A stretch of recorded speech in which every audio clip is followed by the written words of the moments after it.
Motema, motema bilambate. Des gens qui ont la tabachi pour mikuse, oui, au sali bien.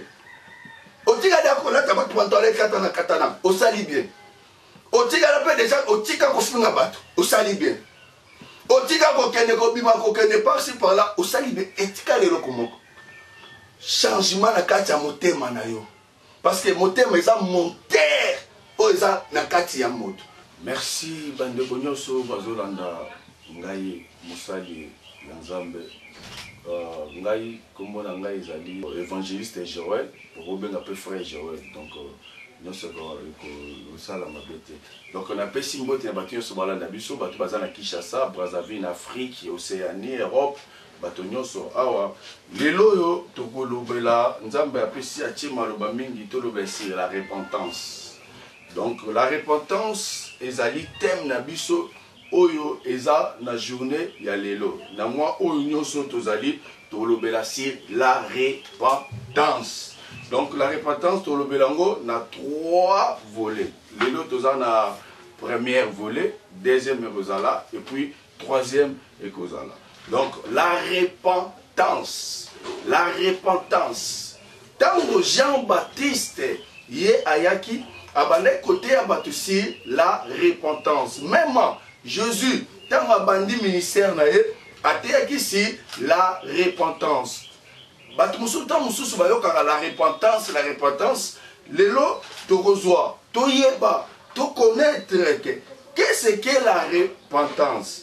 La repentance, c'est le changement de mentalité. La repentance, c'est changement de mentalité. Quand on dit changement de mentalité, il y a muto auti na makanisi ya mokili. Tango yebi Yesu, oyambiye lokola kolope mobikisi kati na yo, directement, il faut lungola mentalité, makanisi, oyo zalaki na ngona mokili. Tango yepa Nzambe oyambi Yesu lokola kolope mobikisi oye na kati église, il faut comme na makanisi ya sika. C'est ça la repentance. Ma sœur, mon frère, maman, papa ozola na ngai. Yeba yango lelo tant que oza na kati église, oza kaka na makanisi ya kala. Oyo ozalaki nango tango ozalaki na mokili. Yeba ke nanu repentance ekoti kati na yo te. La repentance, toyo kozwa la repentance. La repentance est dans le cœur. Mbongwana ezara na nzoto te. Mbongwana ezara na motema. Le cœur eza monteur ya mutu. Motema eza lokola monteur na kati ya mutuka. Donc soki na mutuka monteur ekufi, nzoto na yo pe moyen etambola eza te. Donc motema eza central ya mutu. Donc une vraie repentance. Bongwana ya malamu moto abongwana na libanda boete moto abongwana na kati ya motema na ye et alors la mutuka ekufi moteur eza kobeba eza kufime ata opesi chauffeur akumbango akolonga ati akomi quelque part atala biate o ata na sali journée mbana ozwelo côté. C'est ça notre chauffeur, c'est Jésus. C'est Jésus. Donc il faut faire un effort ya kobongisa monteur na yo. Oeza motema ya moto. Donc repentance ezalaka kaka na nzoto boete na bongwani na ndola tabajipa mikuse lelo na yebi Yesu na lata su bajipa mikuse te na mola tabajipa milaime motema na yo changer te. Wana ezala repentance te. Vraie repentance eza changement de mentalité. Et puis motema na yo il faut comprendre et que lelo na yebi Yesu na yambiye Yesu alingaka nini Nzambe alingaka nini na kati oyo ya biso ana na se ya mokili. Notre chauffeur c'est Jésus-Christ. Tango yambi Yesu, tango zwi repentance ya solo, tango motema na yo ebongani ya solo, tango monteur na yo oyo eza motema eza bien eza kofime te yeba ke tango Yesu afandi notre chauffeur aza kokuma mutuka azo sentir que non monteur oyo eza na consommation te monteur oyo eza kobeba te monteur oyo eza kofime te belebe tokotisa repentance ezala na nzoto boye te repentance ezala na monoko te comme les pharisiens. Non, donc repentance il faut ezala kati ya motema changement de mentalité. Oyo zalaki nango ya mabe tango otiki yango oyepa na Yesu tout il faut échanger. Totangi na livre de Matthieu, Matthieu 23, Matthieu chapitre 23, verset 23, Totanga ngoti na 26. Natangi na kombo na Yesu. La Bible nous dit: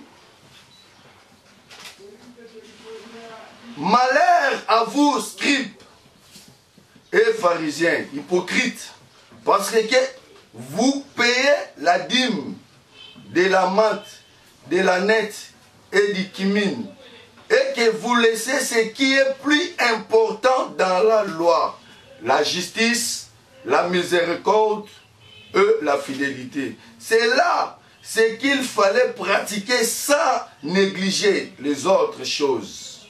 Conducteurs aveugles qui coulent les moucherons et qui avalent les chameaux. Malheur à vous, scribes et pharisiens, hypocrites, parce que vous nettoyez les dehors de la coupe et du plan, et qu'ils, dedans, ils sont pleins de rapines et d'interpérances. Amen. Ah oui, pharisien. Qui est pharisien? Pharisien, c'est membre d'une secte juive séparée de la masse sur les principes d'une vie de sainteté supérieure. Donc, Eza Batoyo, Bandaki Kopesa, il mange, lokola basalaka na nzambe, mais esi bakabana na nzambe kala, balati baroba milai, basimbi ba Bible, ya minene, bazopesa impression lokola, baza na Jésus kati na bango. Ndenge lelo pe tozala ba pharisiens, même dans l'église, il y a des pharisiens, bato bazobeta mbunda chaque jour, bato bazo yembela nzambe chaque jour, bato bazo modéré chaque jour, ba protocole bazo telema na l'église chaque jour, mais nanu babongo limité mana bango te, ce sont des pharisiens. Bato wana basimbi ba Bible minene banzambala, bango wana bazo tambola, bazo loba yoka loba kitoko, mais mitema na bango. La repentance, c'est le changement de mentalité et de nature du cœur. Motema, bien aimé, mutuka, et kozala et tout un an, mais kasi soki monter ezabia au moment où eko matata ngomba. Il y a 80 jours et qui mais au moins mutuka moko libanda na ngoza kitoko mais monter les âmes belle ce que nous bandaka matangoma et matal sous-souté et comme en 4x4 cause on crée un accident. C'est ça dans livre de Matthieu chapitre 23 verset 23 tina 26 yes azoloba vous les pharisiens bino ba pharisiens bato bosala kola bozana nzambe mais nzambe azakati na binote. Bozo sukola libanda, bozo sukola bakopo na bino libanda. Menakati mbindo, nakati bosoto. Kati ezanini, c'est le cœur de l'homme. Motema ya moto. Moto a la repentance, a la changement de mentalité. Ndeko zalaki na mokili, na ndeko yambi Yesu. Au bon moment, na image, batozomona que lui a commissaire, oui, a commis frère, c'est bon. Alors, mon thème, parce que les seuls dieux qui sont les cœurs, c'est Dieu. Mon toit son dans mon thème, quelqu'un ensemble, mon tout est. Yamama batbalobaka, toebani boyema na kati toebani te, c'est ça. Donc, bisika nyoso yoso kota pharisien, aucun église chaque jour, parce que moi awa la repentance et yaki pour la brebis perdue. Les brebis perdues. On est dans la deuxième la repentance. Les brebis perdues, qu'est-ce que les brebis perdues? Il y a des brebis et des brebis perdues. Donc, Yesu Sikoyo, il y a yaki pour la brebis perdue. Donc, on cause à nos brebis. Ce qu'on a perdu, il y a pas que Yesu a qui pour la perdu, mais qui pour la brebis. Les brebis, on a tout okende. Tant que nous en matière, les autres ont la deuxième repentance. Qu'est-ce que les brebis et les brebis perdus? Donc Yesu le bino va pharisien. Bosu ko la coupe na bino na kati, kopo na bino na kati. Pourquoi? Parce que kopo tant que simbi kopo. Muto aza mpanzi na ye, amo na kati ya kopo te. moto azomona kati ya kopo ezaka moto asimbi kopo na ye ate eza na salite moyen yo moto oza mopanzi omona yango eza te omona bafarisien basukoli kopo na bango na libanda me na kati eza salite. C'est ça Dieu. Nzambe azoloba na biso ba chrétien. Nzambe azoloba na biso toza na repentance que tosukola coupe na biso na kati. Kati eza nini motema. Tout côté ça un vrai repentance, un vrai repentance. Sukola coupe na kati. Sukola motema na yo. Sukola yango. Côté ka la pharisien t'échanger. Côté ça repentance, un vrai chrétien. Oyamba Yesu, ozwa baptême, osala musala nzambe na l'église, côté ça peut changement na kati ya motema na yo. Tozi totani na livre ya Matthieu chapitre 15. Matthieu chapitre 15, le verset 1. Totanga ngoti na 8. Yo otanga na ndako tina 8. Biso totanga bisika tokoma yo continuer tina 8. Mais on va expliquer ça pour nous comprendre. Alors, des pharisiens et des scribes virent de Jérusalem auprès de Jésus et dirent: pourquoi tes disciples transgressent-ils la tradition des anciens, car ils ne se lavent pas les mains quand ils prennent leur repas. Totani na 8. Ce peuple m'honore des lèvres, mais son cœur est éloigné de moi. Awa bascribe na ba pharisien basangani ba kotu na Yesu na Jérusalem. Balobi ba epi na respect nyoso.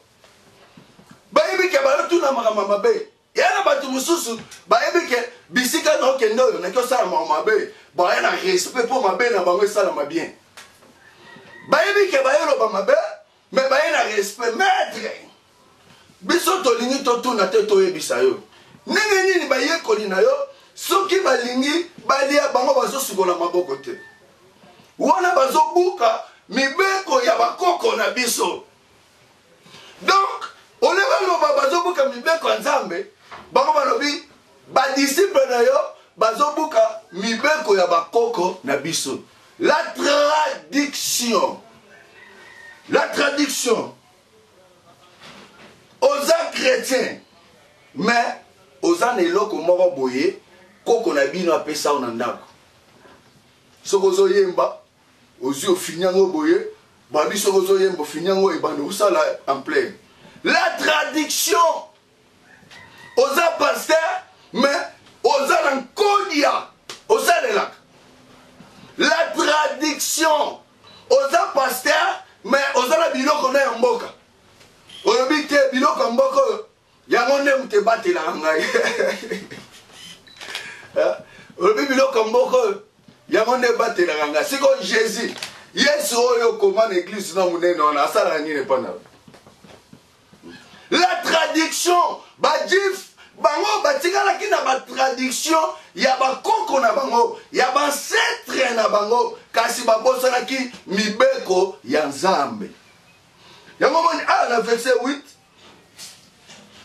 la Bible nous dit, Tobanina 7, hypocrite, Esaïe a bien prophétisé sur vous quand il a dit: ce peuple m'honore des lèvres, mais son cœur est éloigné de moi. Aux église, mon thème est égal. Aux église, repentance exaltée.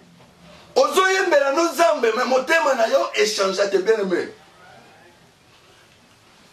Toluka changement ya mentalité. Quand on dit changement de mentalité, ozalaki moto désordre avant ye banzambe. Lelo lobi oyebi nzambe, lelo lobi komi kosala la nzambe, lelo lobi komi serviteur de Dieu. Mais oui, c'est bon, eza malamu. Kasi repentance, changement ya mentalité, motema na yo ezaka ka bongo. Merci. Motema na yo échanger te. Ndenge zaki na mokili. Eza peka ti le ndenge za l'église. Il y a des gens na quartier na yo oza protocole modérateur mais batu ba comment lo ba ngai pona ye. Ah ngala ki église te. Donc, on commence les bakou pour na bateau. Pourquoi? Parce qu'on changeait les allées. Bateau na quartier, bah, mon nom qui l'église, mais ton cœur, ils ont toujours les bangas. Mon terme n'a pas manité. Mon nom qu'on a, ce peuple, mon nom, des lèvres. Mais son cœur est éloigné de moi. Quand on a mon nom qu'on a ebinzambi, quand on a mon nom qu'on a salé la gaye, mon terme n'a pas musika nanzambi. Aux églises, oui que les autres églises de Sili na oyindi samabe, na 7e na oyindi samabe na boîte. Malheureusement ba mususu na église, mon terme pesa bisika mususu. Donc, il y a des gens, il y a des frères wana, bozo kimi sabato. Batel babite, oza frère bomani kia, ye mutala soki tozongi se courante, to pesi mbongo ta otiela biso courante. Ye benda, abeta pe mbunda, oya solo ya beta mbunda. Donc ton comportement, ezako kimi sabato pe mena nzambe. Ma sœur, yo pozola nanga, comportement ya mutu, eko kimi so pe mena nzambe te. Parce que le salut est individuel. Ma belle moto wana mitaliye. Yo kolanda te, mendenge nini maman asambelaka, na eko defa lipa, aboyi kopesa nga lipa. Lokola aboyi kopesa nga lipa nga na okende église te. Non. Jamais. Le salut est individuel. Muto akoki kozala libaku pona yo te. Soko yebi Yesu, soko lingi Yesu, soko lingi lobi na yo, ezala malamu parce que nous sommes des passagers. Toza ba lekinzela. Na mokili o mokili na biso te. Oka ba bengo biloko ya mokili. Lobi na fandi nazo méditer na seki. Nabi Nzambe, lui il est toujours l'omniscient. Parce que mokonzi ba science nyos ayebaki moto maele ya moto. Alobaki ye moto ngasali mokili asali motabi soki batoba ezake mbongo mokili ekende na lola. C'est que ça la bateau mususu on dit ma konda ko mara lokwa mutaza solo maladi nini mais atie ba dollar na poche bike ntika na kufa la dollar pour no ko le on lolo. Mais nyonso e ko kende te oso mamitu kebele o bomba mbanga bele o mo e ko sali sabato e ko tikala awa. Tala no biloko etikala me bato bakyo simba kisi pour ba bomba bato mais ba okena ngona sirkeite. Ba okena ngona lola te. Biloko mokili, mutaki okota naka nganga, mutaki oluka porte-monnaie magique. Pona sepela na mokili, ekotikala, ekokende te. Mais mutaki kaka lobi tika na sepela, bongo so ezaki no, o mema mbongo kena na lolo. C'est que nous appelons papa boti mwana na ya bomie na makasi pa zo mbongo kena ngo, bisika kena.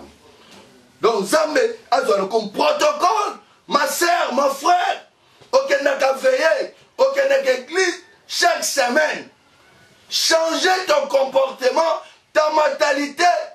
Mentalité n'a pas changé. Motema bilambate. Des gens qui ont la tabachi pour me coucher, oui, au sali bien. Au tigre d'accord, la tabac pour entendre katana katana, au sali bien. Au tigre la paix des gens, au tigre qu'on fait un bateau, au sali bien. Au tigre qu'on kenne kobima, qu'on kenne par-ci par-là, au sali bien. Et tigre les locomos.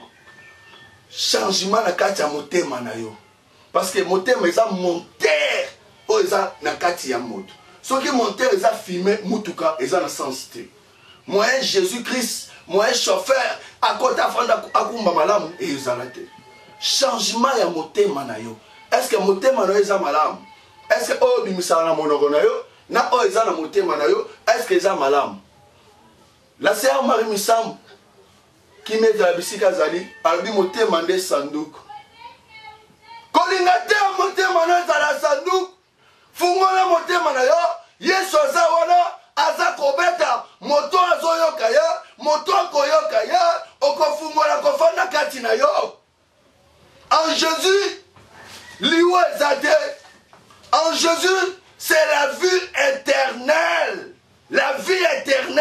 en Jésus c'est la vie éternelle. Jésus, il est là. A telebi pembeni. Azali boso motema na yo. Nenge na ote ya boye. Yesu, aza pembeni na yo. Nenge poso yo kanga. Yesu, a telebi. Loba kaka Yesu na yambi yo. Loba. Loba, je t'aime Jésus. Loba, Yesu fanda la motema nanga. Loba. Loba, Yesu kota na yambio. Lokola kolo pe mobikis. Loba, Yesu sunganga. Natika mabe, ona bande kosala. Loba, Yesu sunganga. Motema nangai. Etika mabe. Yonde zwa contrôle la vie nanga. Loba, Yesu zwa contrôle la vie nanga. Loba, Yesu zara chauffeur la vie nanga. Beneme, to komi kokende, to mandi ko déjà koshite. Kozali bakute.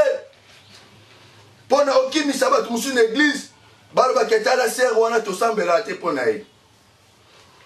Tozu Marc, livre de Marc, chapitre 8. Marc, chapitre 8. Le verset 38. Marc, chapitre 8, le verset 38. Je lis au nom de Jésus.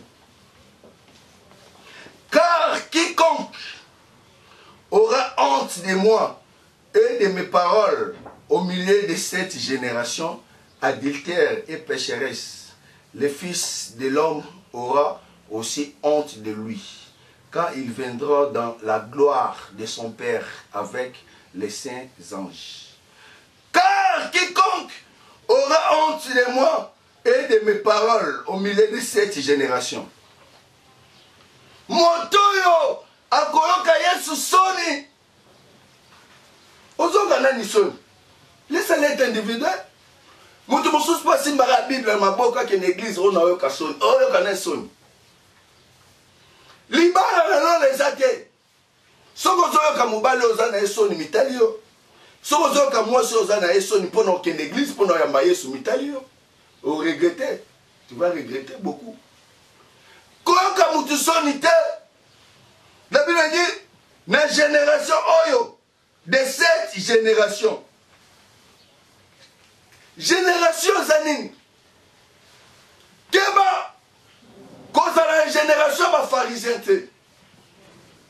Parce que quand on dit la génération zali, ce sont les descendants. Le cas David a descendant, il y a descendant, il y a Abraham. Sautant la généalogie, la Bible, au monde. C'est ça la génération. Il y a un Mounzambe, à Israël, pour na bilembo ezala na peuple na ngai, il faut bokata bangenga. Pour na ezala basine. Oh, elle a kisaka, oh, bazabana na nga. Basine ya bana nzambe. Et que les générations. Il y a des générations où ils ont les pamboli, et puis il y a des générations où ils ont les babé. Nous sommes les générations kouloun. Au moins, quand tu es génération kouloun, et où tu n'es pas moutouma, comme tu as balakela koko na bango mabé. Et ben, nous affecté batunyoso. C'est ça. Yesu, la Bible nous dit, car quiconque aura honte de moi et de mes paroles, au milieu de cette génération, bakamara nini yozana bango, baninga nini yozana bango, oyo kanzambe soni, tile lo lingo kendo sambele te, ata pono kubuga mabolongo na se na minuit, ata na 20 pour bakanzambe merci pour pesenga pema, oyo kabatu soni, pourquoi, pour na nini, génération nini yozana bango. Bakamaradi nini oyo kangami na bango. Keba kozala bakamaradi ya génération ba pharisien te. Luka bakamaradi ya génération ya les enfants d'Israël. Ba oyo baza na repentance. Une vraie repentance. Changement de mentalité. Bien aimé. Voyamba Yesu. Yesu aza malamu. Yo omu tozo kende église. Ko changer ka biyema te. Kasi changer motema na yo. Luka fansa Yesu na motema na yo. Réellement. Soki Yesu akota pena fa na motema na yo. Eza makambo susu ebando ya boye bando kinde yango moko. Mais so oza se permettre toujours ozonga nsima. Ben chèque tant no so kati na yo. Olingi toujours vie ya mabe pemene na baka Yesu aza wana te. Parce que bisika nzamba za salité za wana te. Bisika nzamba za c'est que c'est la vraie repentance. soki ti lelo motema no ntina kosala mabe oke église lelo lobi kuno kosala mabe ba ke repentance no ne fandi kati na ote il faut luka basala ya nzambe ba bonde ya pona yo to bonde la pona yo to landela yo to sambele pa nzambe nzamba sunga yo okata makolo na yo na banzela ya mabe oye bendaka yo oye me ato boyo kendo so kende kaka ato bi lelo no kende kuna te yo zongi kana masumu wana te luka basali ya nzambe nzambe alobi boye alingi te bato bazala propre le tombeau blanchi oza propre aussi bible mune mais motema na so eza mabe c'est que oyebi nzambe te un vrai repentance eza na kati ya motema na kati ya cœur ya moto toujours na Marc 8:38 to continuer kana vexona to bande le temps de cette génération adultère. L'adultère aux amours d'ensemble au lobo yambi yes okenda ke église atabi yo poso talanga olinga so ki église te pour no beta mama baku pour na batu te kokota li felote pour na batu yo o tema li bosanza mbobinzam ngana boy ko sambela po muto na beta ngali baku au moins que ça na sens te yo sanjam na boy ko sambela pour frère wana abotela yi mosinanga on va basser soit il y a frère moi en église on a yamona yenda comme angelo so Dieu m'avait parlé de toi la nuit toute la nuit je n'ai pas dormi Dieu m'a parlé je te vois oka sera amitiki yo kanisi mutunyo tata zote ata mutunyo ça go sa cher yo kasi mutema ne pesa bon à toi changer mentalité tant ça ça farisé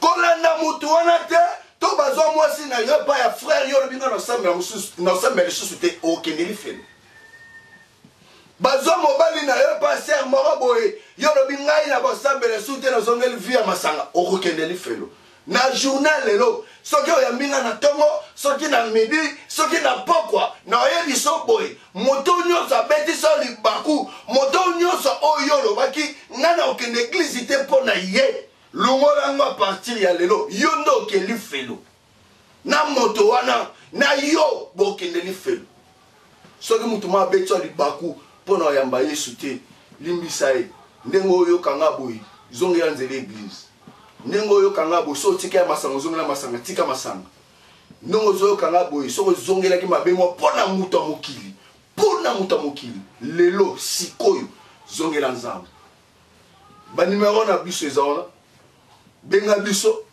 oza na ndeko no aza malade aza na hôpital a souffrir numéro eza wana benga biso on va prier et la puissance moko te koka na puissance en nzambe nzambe nda akela bandoki nzambe nda akela bamagie nyonso eza na mokilo c'est créé par Dieu notre Dieu l'être suprême mokeli na bandoki mokeli na bamagie c'est lui les dieux les grands dieux Al-Kaïm nzambe alalaka te nzambe animbaka te owana ndeko azobela oza na ndeko malade umeli yo moko pe oza na eloko moko ezotungisa yo ntango mosusu omela na makila na mobali omela na makila na mwasi ezoderange butu mpe moi benga banimero eza on va t'aider on va prier pour toi tosambela mpo na yo soki mpo osala bapakti ya mabe yango moto ezongisaka yo nsima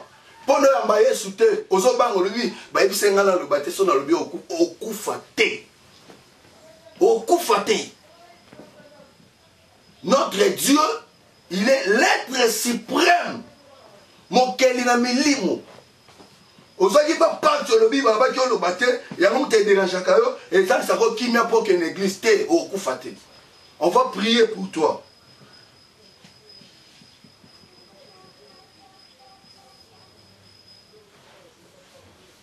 Tokomi na suka. Notre thème ezali la repentance. Notre Dieu, il est capable de tout.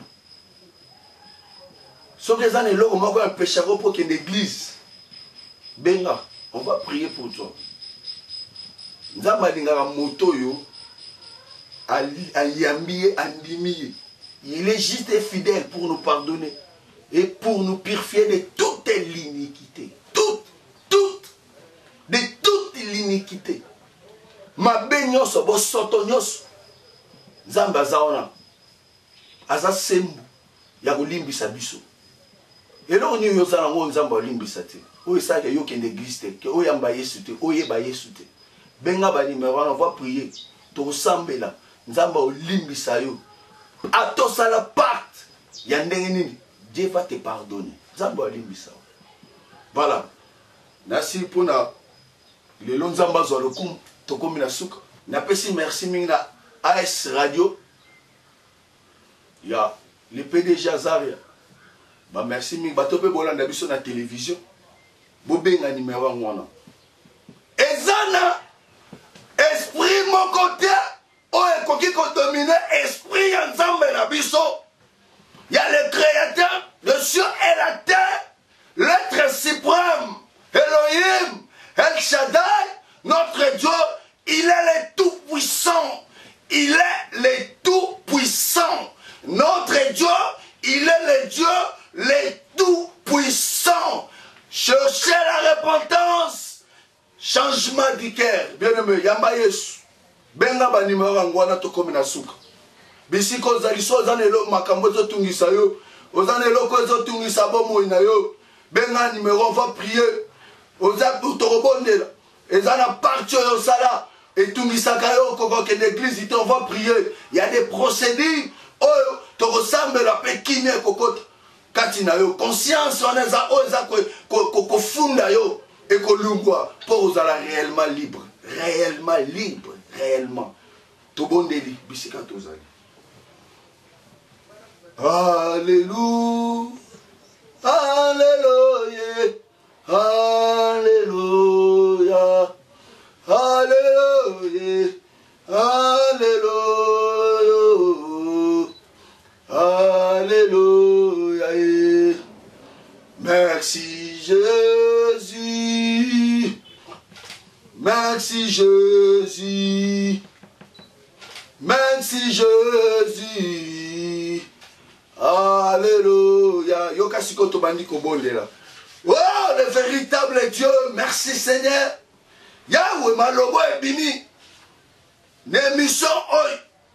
Moto nyonso zo ya mango na tana tongo na midi to na pokwa. Simba motema na bango kolo. Moto azonga ki sima lo baki ngana osambela te pona bato Yahweh kota kati na ye. Bien-aimé, Yahweh simba mitema ya bato nyonso balanye mission. Bato bazana posa ko yamba yo ba yamba yo na kombo na Yesu. Nyonso zalaki ya ba lien ya ba famille na bango ya ba sorcellerie ya ba quartier ba kangaki ba babaki bango ba salela nzambe te pona lobeza mabe pona bango na kombo na Yesu. Na quartier ba lien wana pena détruire l'esprit wana kolo. Ya bato nyonso ba fungani mitema na bango pona ko yamba yo kolo na ngai. Par le nom puissant de Jésus-Christ de Nazareth, Tolobi, merci Seigneur Jésus. Merci, c'était le serviteur de Dieu, l'évangéliste et le prophète Joël de Nazareth. Nzambe, Azala Nabiso Tomonani. Ciao. Motema bilambate. Des gens qui ont la tabachi pour me coucher, oui, au sali bien. Au tigre d'accord, la tabac pour entendre katana katana, au sali bien. Au tigre la des gens, au tigre qu'on fait un bateau, au sali bien. Au tigre qu'on kenne bima qu'on kenne par-ci par-là, au sali bien. Et tigre les locomos. Changement na kati ya motema na yo. Parce que motema ils ont monté, oh ils ont na kati ya moto.